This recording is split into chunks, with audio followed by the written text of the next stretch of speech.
Hi, colleagues. Thanks for making the time to come listen. I'll try and keep it entertaining and brief. And I'm ex-telco, so I've got some nice unbiased insights for everyone. For the telco guys, I'll try and keep it above board. Okay, so look, my topic's really going to be mobility, the mobile space.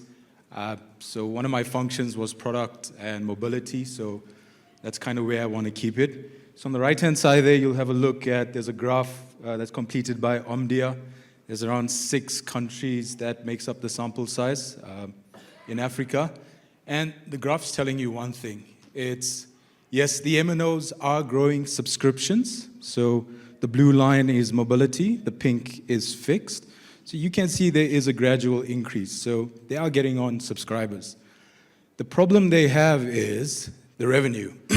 So you get on a subscriber, but then you got to get that subscriber to spend with you. And this data is telling us that that's not happening as much as the MNOs would like. And there's a couple of reasons for that, but we'll get into it. So if you look at growth of mobile connectivity over hardline, the graph says it all. Hardline is there, it's secure. There's specific use cases for it, but mobility has a bigger reach. You put down a high side or a tower and you can really access a lot of customers. To get fixed or fiber lines in, it's one per line. So that takes a bit more time, it's more costly. There's a couple of complexities behind that as well.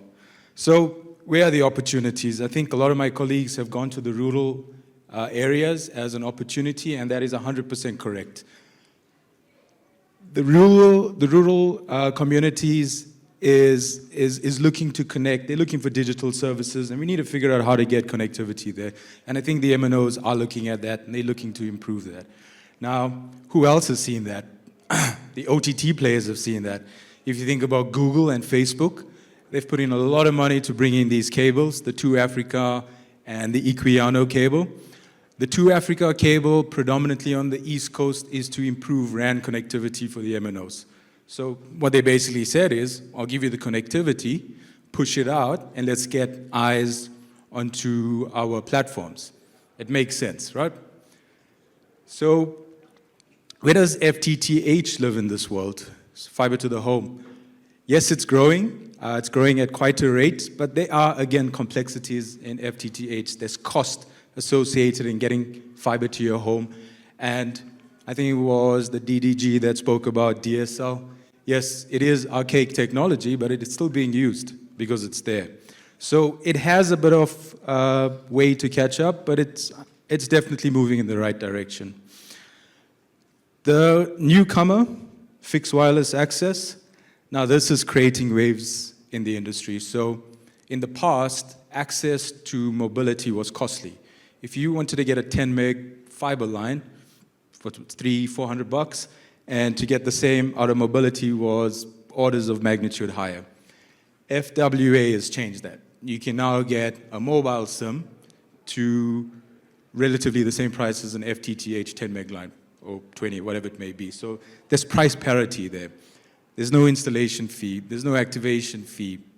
You phone in, you get a SIM, and you're good to go. It's really easy to use technology. So that's going to keep growing. Omdia is saying it's going to dominate, potentially. But in my view, 5G is really going to be the kicker. So what 5G is going to bring, or is bringing, is speed. And FWA is LTE 4G technology, so speed's not bad, but if you really want to get into some heavy work, 5G is going to be there. So I think in conclusion on this slide is we can clearly see that fixed is growing, but mobility continues to lead. But the issue the industry has is revenues not growing as fast as subscribers are being onboarded. Keep that in mind for the last slide. I'll touch on that. So enterprise mobility and the need for real-time data and access. So if you look to the far right, we are looking at banking sectors, insurers, FMCG. There's a couple of sectors that within the enterprise space heavily reliant on mobile connectivity. So it's not only for their consumers, it's for their employees, and it's to run their business. So in the past, if you look at the top left, banking has really got this sponsored data. I'm going to touch on that next, but I'm just bringing it in now. And a lot of these guys are starting to see that as an opportunity in mobility.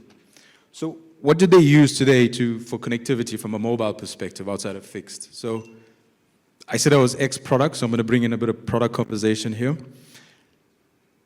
APN is kind of an South African product. In the UK, it's used specifically for internet access. We've created private networks using APNs. So as an organization, as an enterprise, you can then create a network, a secure network for your environment. And that happens today. It's not a bad business. I think plus minus $1 billion across the MNOs. And it is diminishing. So if you look at this graph at the bottom, it's effectively a life cycle graph, and APN's on its way down. And there's a couple of reasons for that, cost being the major one, and complexity in utilizing it. The other connectivity platforms they use is IoT. So IoT is low data consumption. It's not going to fix the MNO problem in terms of bringing up that revenue. Yes, there's GDSP platforms. There's a couple of platforms or solutions that sit behind it that do generate good revenue. But the data consumption, still relatively low. You're using it for metering, you're using it for sensors, etc. Where the opportunity is on the far right. So reversible URL, some of you guys probably know it as sponsored data or reversible data. This is, the banking sector got it right. So if you're on your phone and you're out of data, you can still access your banking app. You don't need data for it.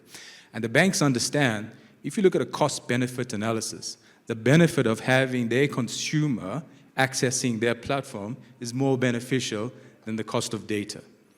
So they manage the cost of data. They'll pay the MNO as long as their consumers can access the network. And that's where we see the growth. So that's going to come up. It's going to come up. It's going to really help the enterprise environment to get the consumer to engage. We'll speak a bit more about that on the next slide. And again, FWA is there. It is going to support from a pricing perspective, but it does have limitations. For that to work, you need high capacity on your network. So as an MNO, you're going to look at towers that are underutilized potentially. You're not really going to roll that out on a national basis. You're really going to protect your network because that can damage the network in terms of utilization. So this slide is just to give you a view of where the enterprise is sitting today. And how can we harness the enterprise and create value and revenue across the board? So you're probably wondering what data-free has to do with this. Why am I speaking for data-free? So data-free has created some really, really cool tech, proprietary tech. This tech has improved the way you would onboard a customer and the way you would deploy to a customer. So today, if you want to zero-rate any one of those apps, you can choose any one of those. The MNOs cannot do that today because of the way it's built. You need some type of tech to sit on top of it. Data-free has done it. They've created a container. You pull the app, you push it into that environment, and it's free for the enterprise. I'm talking about the hospitals. I'm talking about any enterprise environment, Woolworths, for example, who need to engage with their employees. PEP, for example. So that could work there, FMCG groups. Data-free is doing that today, not just for the banking sector. But I think Vodacom was asking government to improve, Vodacom was hitting at government, so let's just ask the telcos for some help. For us to succeed in this environment, the cost of data needs to be looked at.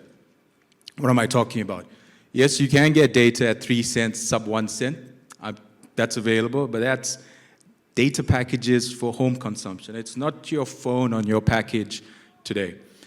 This RBD is costed at 10 cents per meg on average across the MNOs, and that's exorbitant. So let's use an example. If Woolworths wants to do this, they're not going to pay 10 cents a meg because they know they can get it for 3 cents, sub a cent, if they buy a data package. But they don't get the security, they don't get the ease of access, the connectivity, and they cannot control it. it's really messy for them. That's where the cost of data needs to be looked at.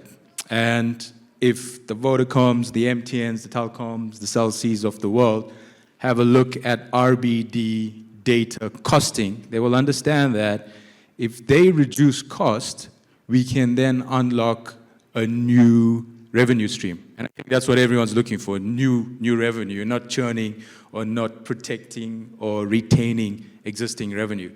So when I say this is new revenue, what do I mean by that? You are trying to extract value from already squeezed consumer. I mean, the macroeconomic conditions are tough for them today. The cost of living is up. There's reduced disposable income. So if you try to continue to extract value from a consumer, you're going to struggle. But if you get the enterprise to cover the bill, then that's going to work. Yeah? So ultimately, I think that's the point I wanted to make, and I hope the MNOs listened and reach out, or we can chat further on this, and we can take you through some of our use cases of how this will work.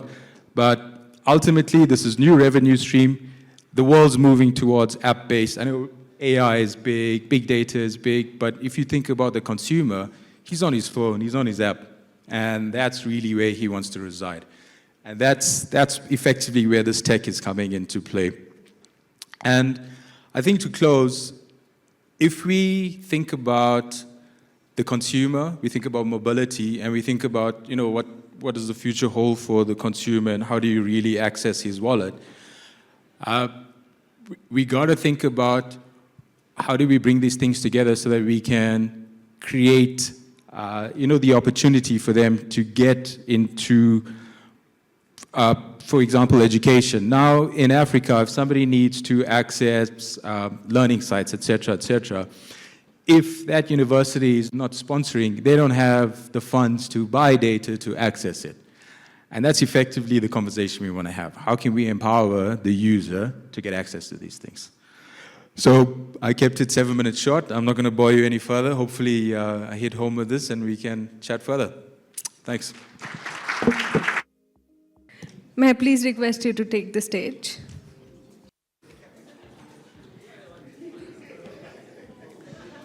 May I request everyone to give a big round of applause to Kruben.